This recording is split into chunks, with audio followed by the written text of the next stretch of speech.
Good afternoon, everyone. There's an extra dose of security in cities across the country this Independence Day. After all, this is the biggest holiday since April's bombing at the Boston Marathon. ABC's Saman Bradley shows us how authorities plan to protect the public. From coast to coast. And local authorities are urging North Central Florida residents to be safe when using fireworks and not to fire any guns to celebrate the holiday. Well, time now to take a first look at the weather, our 4th of July weather with our meteorologist Mike Potter. Mike, what can we expect today? We had rain last night. Yes. Right before the fanfares and fireworks. I stayed inside because I didn't want to get wet, but I did hear them. What can we expect today? Well, we've got some showers already developing across the area now. We've had some sunshine this morning. Actually, it was a fairly nice beginning to the day, but the air, you know, it's still, even though we're working our way away from that very cloudy, wet pattern earlier this week, we're still going to have some rain around the area, and we'll still have to dodge rain. It's all this week. Sorry. There's the way it looks right now. Look. The Independence Day holiday lasts more than just one day right here in North Central Florida. Festivities kicked off last night in a number of locations, including Williston and Gainesville. Despite rain showers that blew through Gainesville, the fanfares and fireworks celebration went on as scheduled. A crowd saw live music and the UF drill team at the Flavette Field band shell before the fireworks display, which took place just after 9:30. UF managed to raise $28,000 for the event, which was canceled 2 years ago by a lack of funding. And there were activities before the fireworks early Wednesday evening. In Marion County, residents celebrated the holiday at Citizens Circle in downtown Ocala. The Red, White, and Blues event attracted hundreds of people who relaxed on camping chairs while listening to the Jimmy Sparks Band. Children played in the splash pad, and some even got their hair painted in patriotic colors. The festivities in Ocala will continue later on today. The God and Country event kicks off at Golden Ocala later at 1 p.m.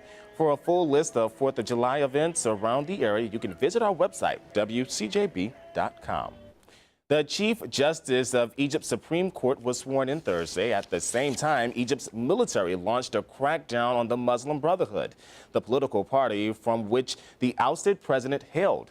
ABC's Karen Travers is following developments. President Obama says that aid is now under review and that he is deeply concerned about the situation. Well, the latest in the Hernandez murder investigation, an internal Gainesville police report mistakenly released to the media is raising more questions about former Gator football star Aaron Hernandez's possible involvement in a 2007 shooting. No arrest has been made, and police have not yet released any information, saying the investigation remains open. But as TV20's Trent Kelly reports, the police report shows a witness inside the car gave them a description of the gunman that some might say sounds like Hernandez. Severe weather.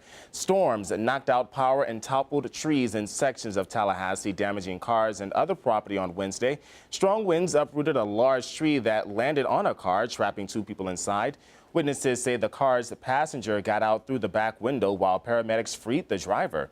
EMS crews took both to the hospital. 9,000 customers at one point did not have electricity, but officials say most of the power is now restored.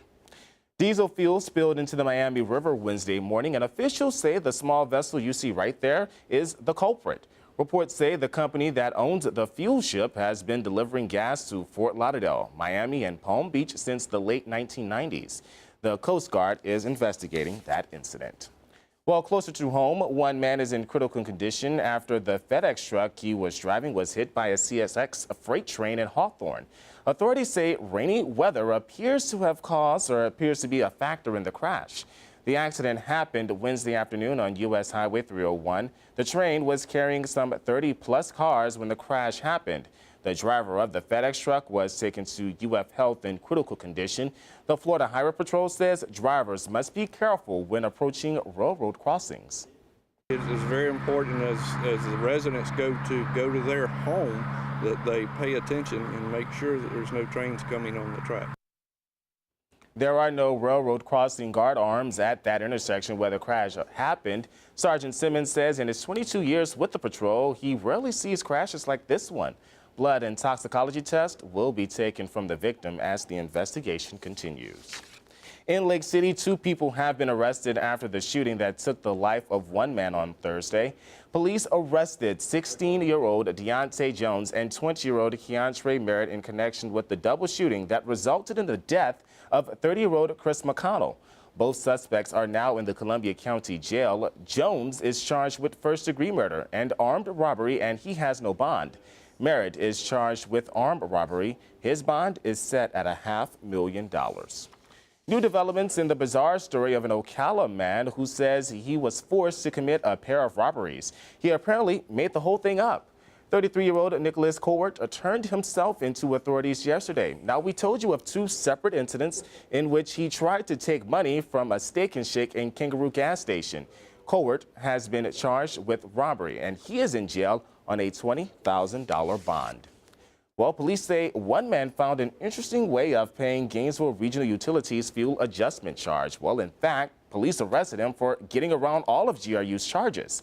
55-year-old Gerald Mosley is accused of placing a device on his home electric meter to receive power from GRU without being detected.